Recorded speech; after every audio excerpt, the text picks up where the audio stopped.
Welcome back to the show. Boy was frozen for a little bit. There you go. Hailey Miller from Digital Power Network. Thank you for coming on. We had met at Bitcoin Vegas with Cody Carbone, who was an early podcast guest with Avi and I. So always a fun guy to run into at conferences and talk to. So first, Hailey, welcome and good morning. Good morning. Good morning. I guess good afternoon. Thanks for having me. Jode's he's on the West Coast. Okay. We're in New York, where it is now the afternoon. So okay, I was like, I think it's 1:45, but that makes sense. Yeah, it's always morning over here. So tell us a little bit about like what you're doing, because you just got a promotion. Like let's get a little round of applause. Oh, a couple months ago, since we last spoke, you got executive director title. I did. That's our audience in the background clapping. Oh, I love it. But for those that don't know you, I think if you can just give a quick background. I think Cody's done a great job of being out there. With what they're doing in DC. You work closely with Cody. Would love to hear your background and what you're doing today, and then definitely want to talk about policy, because I think number one, the Clarity Act, for those that are not in the know, it's the lack of Clarity Act, right? And so I'd love to dive into that. We're going to be talking about like data centers. There's a moratorium going on right here in New York, which is crazy given all the AI stuff with Bitcoin as well, and other policies that are happening behind closed doors that you're going to give us a little insight into, hopefully today. But give a quick background if you could. Yeah, I guess a little bit about me. I'm Hailey Miller. I'm the executive director of the Digital Power Network. For those who don't know, the Digital Power Network is the largest and leading coalition of Bitcoin miners and digital infrastructure developers in the United States. We represent over 85% of the public US Bitcoin hash rate, and we promote policies for industry that range from everything from energy and the grid to tax, trade, really, you name it, we do it. We're part of the larger trade association, the Digital Chamber, which is the largest trade association for digital assets and blockchain technology. Love it. So tell us a little bit about, I know some of the education early on, and if you're speaking to people outside of Bitcoin in the industry, is Bitcoin miners versus HPC, high performance compute. Tell us a little bit about how you explain that, and explain like on 5 terms of what these two industries and the 2 implementations of data centers do. Oh, that's my favorite way to explain things, because I think if we've learned one thing in this industry, there's a lot of acronyms that you may or may not have ever heard of, and you may never hear again. It's hard to keep up. There's been a lot of education on this front. I think a lot of folks are still trying to understand, what is AI and what is a data center? What is Bitcoin? But I think one of the things where we've had a lot of success in really being able to differentiate that for folks is just really understanding, I would say, the differences in kind of the energy aspect of things. I think one of the best ways, and one of the issues that we really run into a lot with lawmakers, is really being able to differentiate the difference of the large load. So we like to discuss it as, and this is again throwing out some more words, the kind of integrative load versus extractive load. You think of kind of traditional AI and data centers as once they turn on, they're operating, at a very high capacity, and they remain on for essentially kind of the lifetime of the project. The best way to describe the difference between the energy use of Bitcoin is that Bitcoin miners are able to turn on, power on, and then actually when the grid is stressed or under kind of peak demand, grid operators will actually send a signal to the miners, which then they will then curtail their operations, lowering their usage and pushing that power back out to the grid. So thinking of it as Bitcoin miners are really in that kind of integration of the grid. They're responding in real time, and they're kind of ebbing and flowing as the needs of the grid change. Bitcoin miners or, data centers are going to be a little bit more on the extractive side, where they necessarily pull from the grid and don't necessarily push energy back. And right before we hopped on, I don't know how much you're able to share there, but we had it as one of the topics with the moratorium going on with some of these data centers in New York. So New York's notoriously been very tough. We came from a custodian. It was very hard to get your BIT license, right? I didn't know this was going on now with the data centers themselves, especially as we were just saying AI, as we talked about the last episode. they're popping up everywhere. NBIS, DBS is a company. They're building one in New Jersey. So New Jersey seems like they don't have that issue as well. Curious what's happening from what you can share. Why is there pushback? It feels like New York wants to get new people coming in for AI. Like what is their pushback in general? What is your guys' counter to that? How does this all play out? Absolutely. Well, there's a lot of action going on in New York. And I think if we look back and remember in 2022, New York was a state that actually passed a Bitcoin mining moratorium. So moratoriums are not new and they're not unheard of. The Bitcoin mining moratorium did pass and operations did cease. So when we see legislation, being introduced in New York, you have to take it very seriously. And I would say there's two big bills that have been introduced pretty recently that relate to not only, AI and data centers, but also Bitcoin miners. And that's going to be, there was a moratorium imposed. I think this was maybe 4 or 5 days ago now. This is very, very recent. That would actually impose a 3-year moratorium to all, data center operators, anyone who's hoping to do business in New York. And that's a minimum of 3 years. So this also doesn't matter, where you are in the permitting process. If you're at the beginning, you're at the end, anywhere in the middle, your operations will cease for a minimum of 3 years. And the viability of projects after a cease of operation of that length is, it's really untenable. It's not really an option for any of these companies. So a moratorium would essentially cease the creation of any new infrastructure in this sector in New York. So there's a lot of concerns around there. There's also, a couple other pieces of legislation that, impact the industry, if passed. But I think the moratorium is going to be the one that folks are most concerned about. I was just in Albany the last couple of days, and we spoke with lawmakers, on both the Assembly and the Senate, Republicans, Democrats, you name it. I think a lot of folks are in agreement that a moratorium is not the way to proceed. New York Governor Hochul has made it very clear that she wants New York to be a place for AI to prosper and to continue to grow. I think she said it, just a few weeks ago in her State of the State. But, there's one way to allow the industry to not grow and to not prosper is to halt it and send it elsewhere. So I think this legislation is going to be top of mind. We've heard from a handful of lawmakers that a moratorium of this nature is just out of the question and non-starter in negotiation. So I think we're very, very excited to hear that. I would say those who are proposing the moratorium are coming at it from, I would say, a lack of knowledge. They are concerned on the environmental implications of the industry, but not necessarily taking the actual facts into consideration as to what the environmental implications are. So there's a really big, I think, misunderstanding of what, even what data centers are and they do and what their environmental impacts actually are. So we try to push a lot of education on that front. I think we've been very successful, changing hearts and minds. We're not going to give up. We were there for 2 days. I think we met with 20 different lawmakers, but we still got more to go, and continuing to raise awareness on this issue and kind of spread the narrative of the actual, the facts and information, not being pushed into bad legislation just because the headlines sound scary. Quick follow up on that. Is this something? Is Governor Hochul, is she saying something in public, or is she able to veto this if she's saying this in public that she wants it to be a place? I don't know how it works, in your world here, but is this something she can say, no, put the hammer down and veto this, or is this she can say anything. I think, a statement from her on this exact bill and this idea would be a great point for her. She's made it very clear that she wants AI to continue to flourish in the state and for New York to really be a central hub for the industry. So I think her making a statement on, that a moratorium is not the correct way to go would go a long way.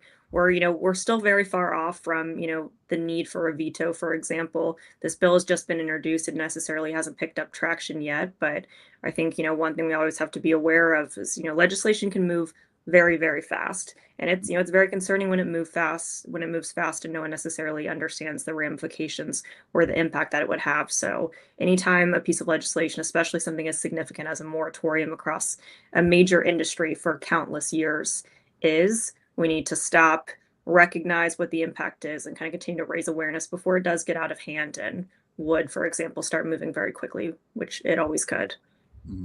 Yeah, I think when you see, like in the last week or 2 weeks, you had, Anthropic rolled out a new release of Claude, both on like Opus 4.6, and look really focused on the coding side, but then also the legal side and capabilities there. And once that was released on the legal side, Thomson Reuters stock dropped 10%, I believe, in one day. And a lot of these like SaaS companies have really felt the pain because people are coming around to like how many jobs are really going to be disrupted by that. And many ways, the only way you can play it, you can't always invest in OpenAI, private placement, or Anthropic, which are private companies. So you really have to bet on these like hyperscalers, like the Googles, Meta, Amazon, and these companies that are building data centers, and some of the people that you work with as well that are investing in the actual physical infrastructure. And to miss that completely because you want to wait and see and figure that out, it's like, okay, well, it's a K-shaped economy, and it has been since COVID. And so do you want to be on the upper end of the K-shaped economy, or do you want to be in moratorium, just waiting and seeing and not seeing any growth for like your constituents? So concerning if you live in New York, but hopefully you guys get it pushed through and convince them.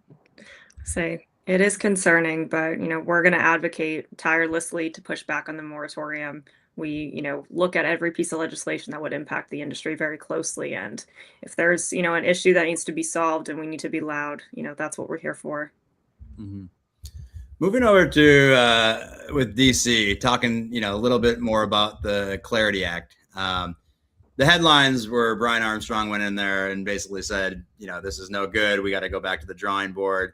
And that's about how far I dove in. I tried to read through it. I should have had Claude like analyze it for me. But since we have you here today, what you can share about just overall for people that are unaware of what the Clarity Act is doing, focus more on stable coins than necessarily Bitcoin. But it is one of the bigger, after Genius Act, this has been in the headlines quite a bit.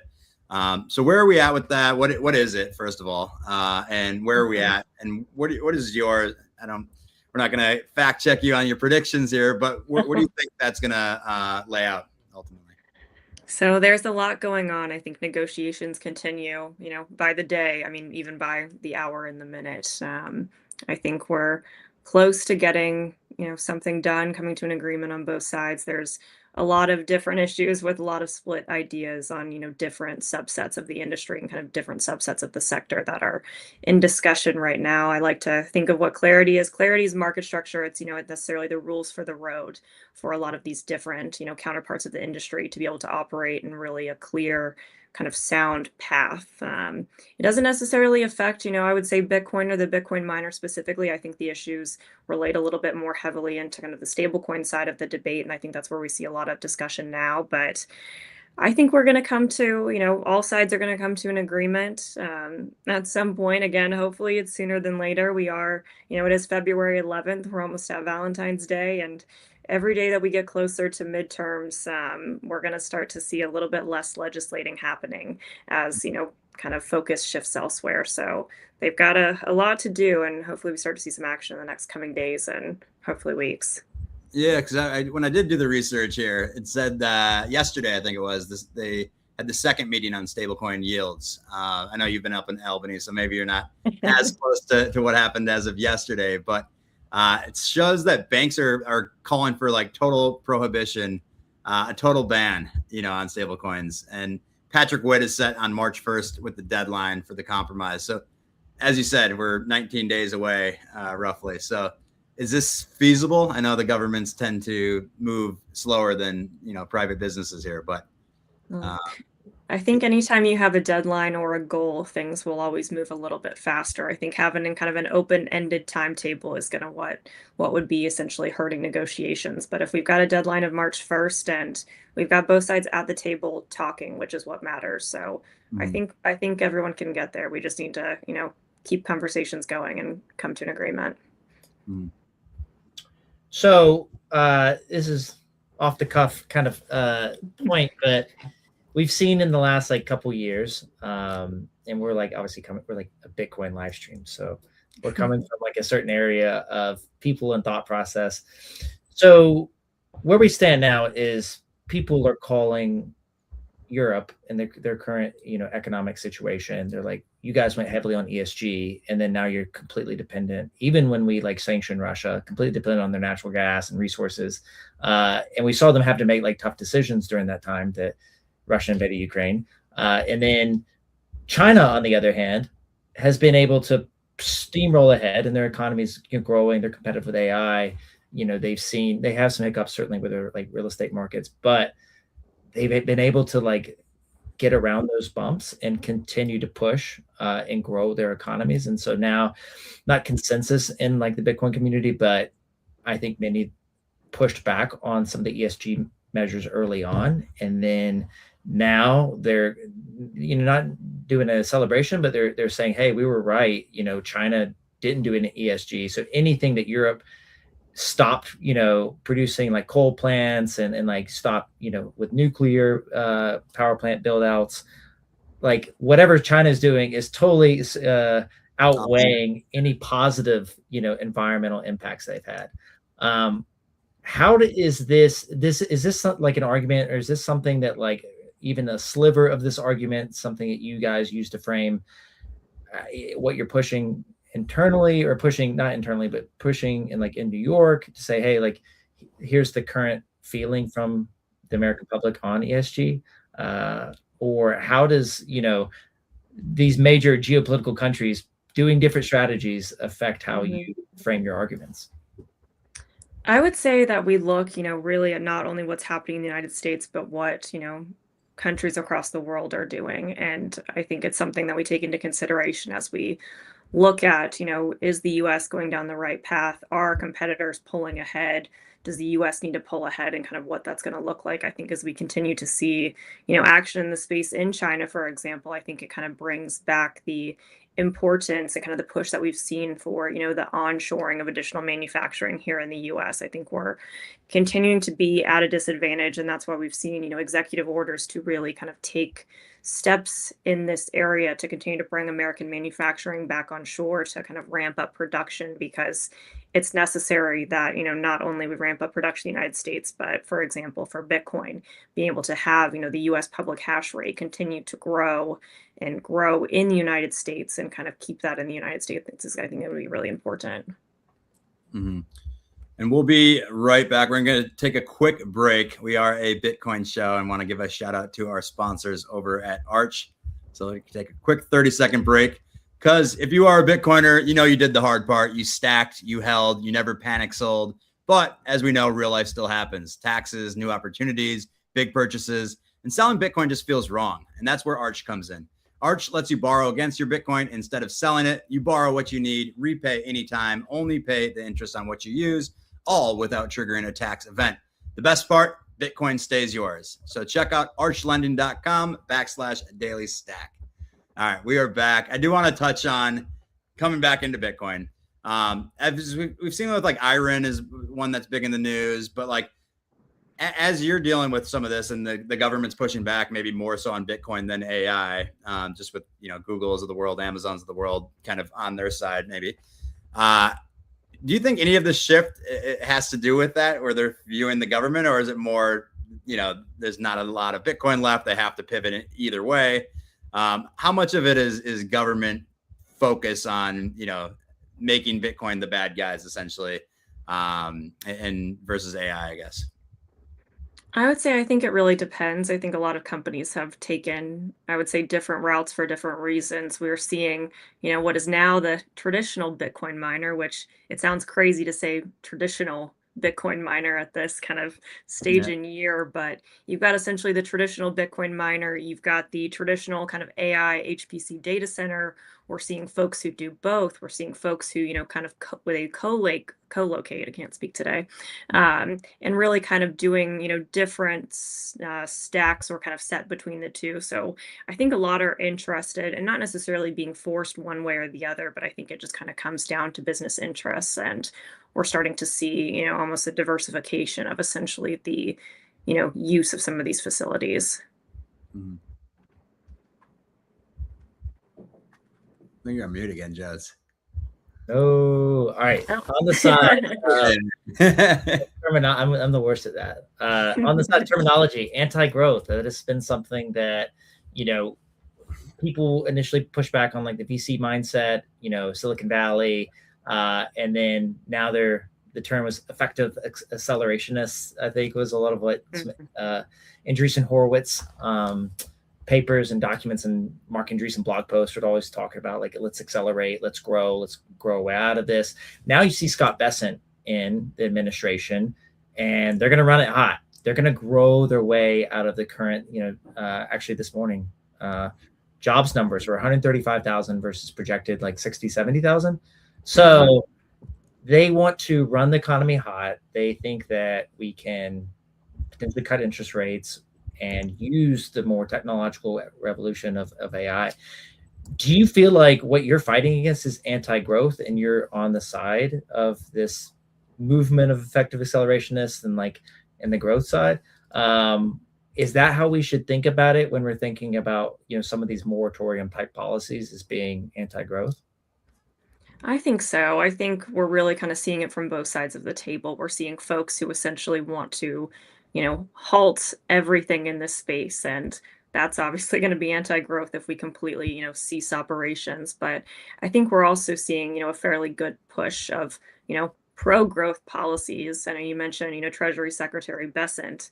It kind of brings me back to the idea of the strategic Bitcoin reserve and kind of the advancement of that initiative here in the United States. Just a few weeks ago, he confirmed at the World Economic Forum that the U.S. has, will not be selling any of its seized Bitcoin, which was, a great win. I think the industry was very, glad to hear that. But I think, for example, what we see next is kind of really that growth phase. I mean, stopping the anti-growth policies that are, necessarily popping up, but then how are we going to push pro-growth policies to actually take that step and bring it, into that next phase? So I think the strategic Bitcoin reserve is a good option because we stopped the anti-growth policy of selling the Bitcoin that the U.S. already had. And now, what are we going to do next to really start actually growing that reserve and kind of continuing to push the U.S. into this next phase of, advancement in the space? Mm-hmm. And it was a couple days ago, Kramer went on TV and said that the U.S. is going to start buying Bitcoin at 60,000. Do you think there's any truth to that? We've seen states now start to do their own little Bitcoin reserves. Do you think President Trump at some point will say, all right, let's put the instead of the cash printers, we'll do the Bitcoin printers and we'll start buying up some Bitcoin? Is that feasible, you think? Is that far out? Well, I wish that the U.S. was buying while we were at 60,000 to to say the least. I think where we are at now is, we've stopped the selling and we're at this next stage of, what's going to come next for the United States. I think there's two things that need to be figured out. One is really the custody of Bitcoin being held by the government, what that's going to look like, what safeguards and procedures are going to be put in place for, the safe and secure custody, of a reserve asset of the United States. And the next is going to be the accumulation stage. I think there's been a lot of conversation on what that's going to look like. I think it's become very clear in the U.S. that the U.S. wants to focus on a budget neutral pathway. How can they, continue to accumulate Bitcoin, for example, but without doing a burden to the taxpayers? I think is going to be a really good focus. And that's actually surprisingly become, I would say one of the holdups here in Washington, D.C. on Capitol Hill, because a lot of folks agree that budget neutral accumulation is the right way to move forward, but they can't decide what that budget neutral way is going to be. I think everyone has kind of a different opinions up there on, whether that's going to be, selling or, kind of rebalancing our current portfolio of reserve assets, bringing gold to a current valuation. I think, there's, kind of different options across the board. But I think the thing that we do need here in the United States is they need to continue to advance the position of the reserve and, understand and set up the guidelines for custody, and then start making advancements when it comes to accumulation. Because, for example, we are at a good time with essentially Bitcoin taking a little bit of a lower stance that the US should be accumulating right now to kind of fund our reserve. Yeah. Especially like with Fort Knox, if several have called out that it doesn't have all the gold that we think it should. And that I'd love to see inside. Yeah, gone through an audit. Last time people seen inside it was when they filmed, is it Goldfinger, the old James Bond movie? Like, You just, good point, like Trump and Elon Musk were out there. It's kind of, not to bring up Epstein files, but it's very similar. It was like a big news, like, hey, let's look at this. And then this one got swept under the rug, and a lot of people have forgotten, that commentary.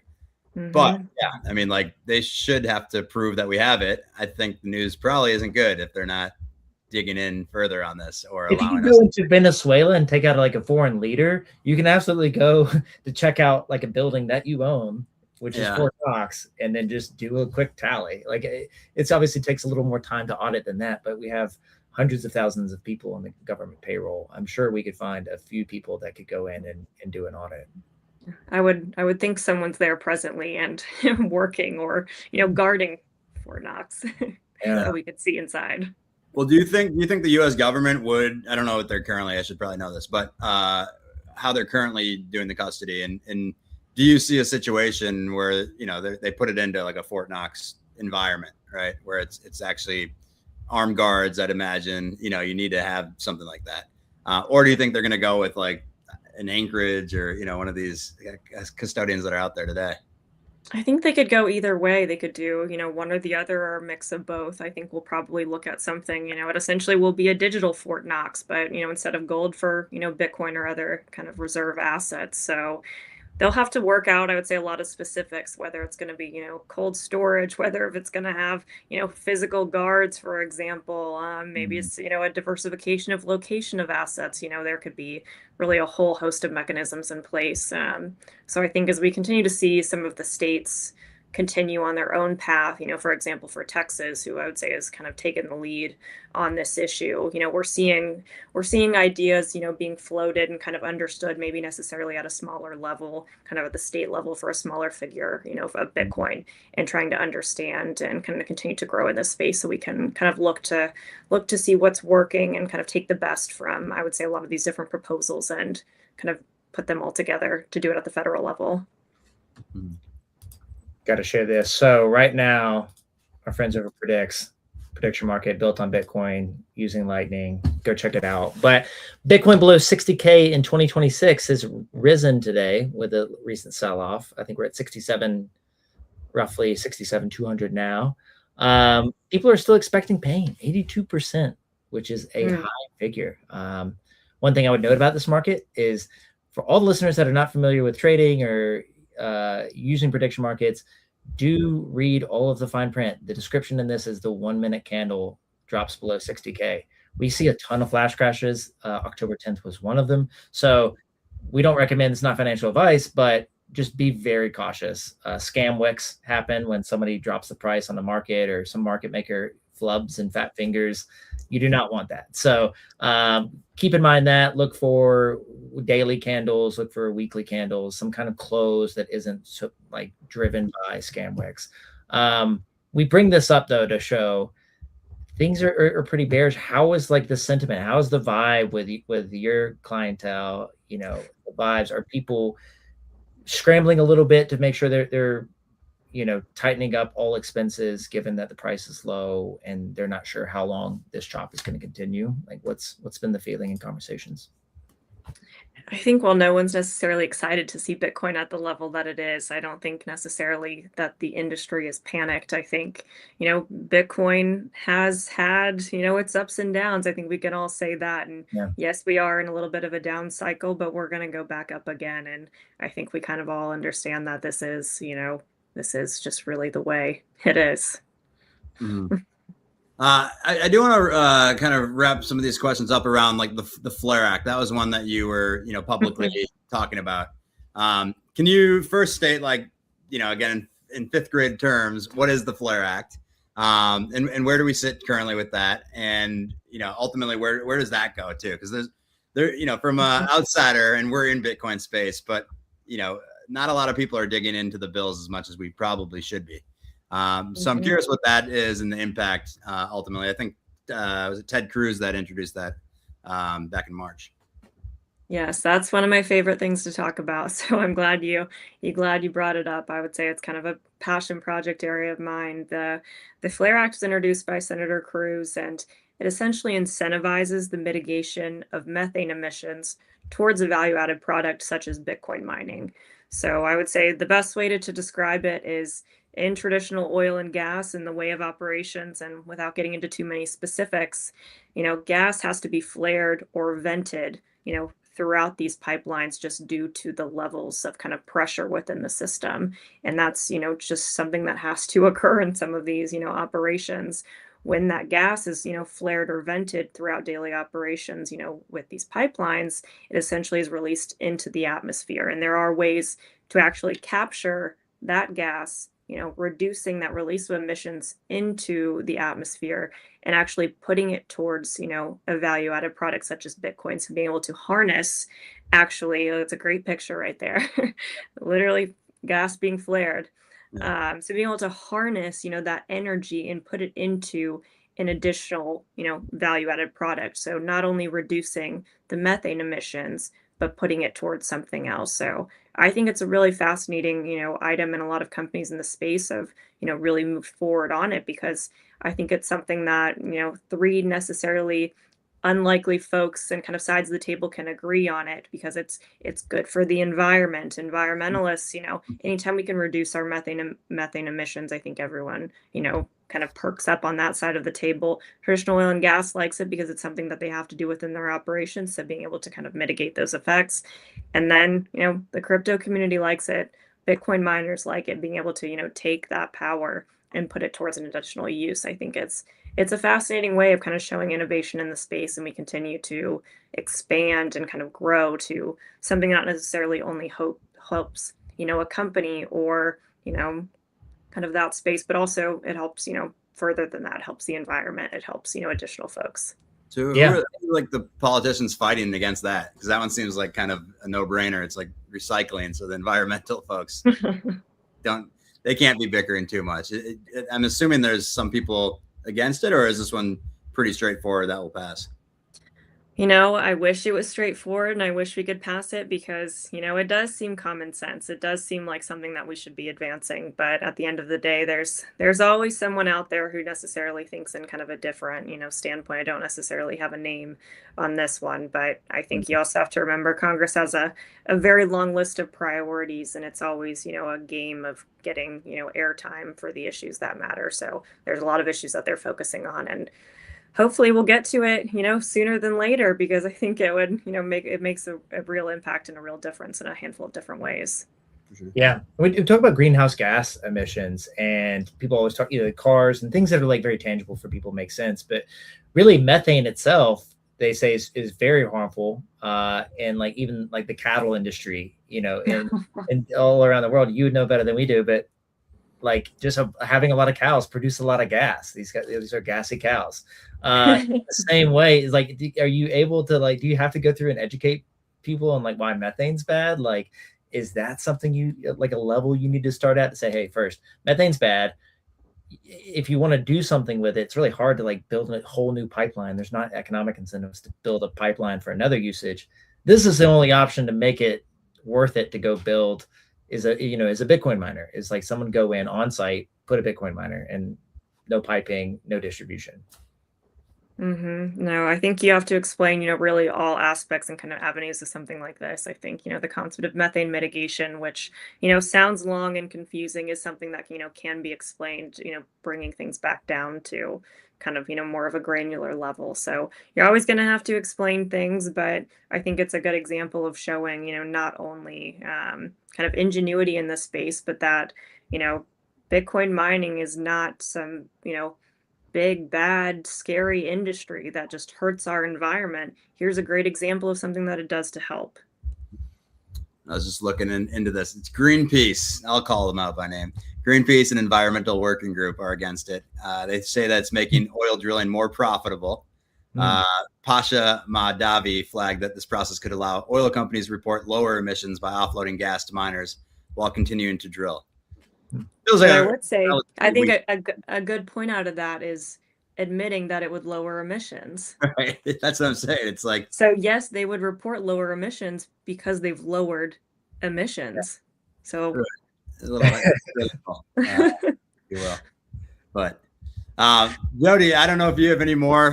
This has been really enlightening. I mean, we don't often get folks that are actually on the Hill and working, directly with the people that are making this happen. A lot of times we get it third hand from media.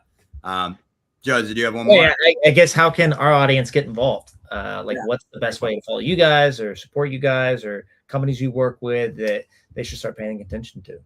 Well, we'd love you to follow us. We're, Digital Power US on Twitter, website's digitalpowernetwork.com.